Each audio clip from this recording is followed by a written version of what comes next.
సత్య మంజులు పైకి గొడవ పడినట్లుంటున్నారు గాని లోపల మాత్రం ఒకరిని విడిచి ఒకరుండలేరు.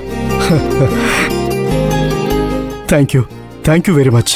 వాళ్ళ బాధ్యత నీకే అప్పచెప్పాను. యు డోంట్ వరీ, అంతా మంచి జరుగుతుంది. ఉంటాను.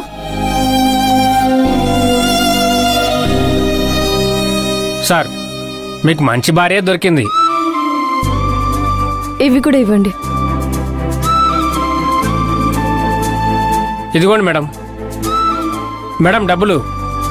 ఆల్రెడీ 100 రూపాయలు ఇచ్చాం కదా, అవే ఎక్కువ. మేడం పదండి మంజు మేడం.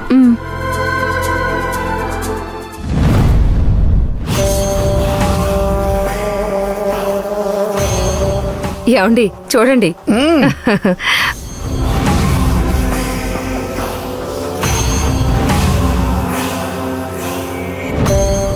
అన్నపూర్ణ, ఇంకో 2 ఇడ్లీ నాకు మీ అన్నయ్యకు తీసుకురా. తీసుకొస్తున్నా వదినా.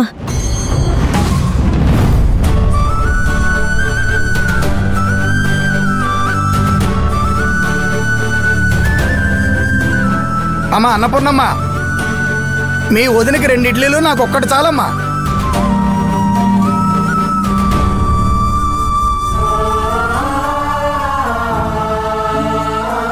నాకు 2 చాలులే, సరిపెట్టుకుంటానులే. అవును, నేను కూడా తినలేనమ్మా, ఇప్పటికే కడుపు నిండుగా ఉంది.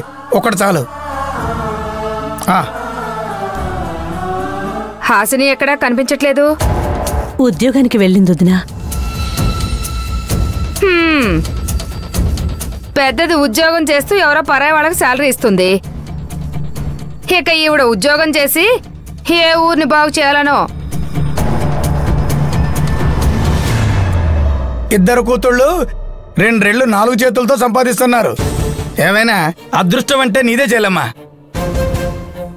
ఏంటి అన్నపూర్ణ, నన్ను అలా చూస్తున్నావు? ఉద్యోగం చేస్తున్నారు కదా అని నీ 2 కూతుళ్ళ సంపాదన నేనే తినేస్తాననుకుంటున్నావా ఏంటి?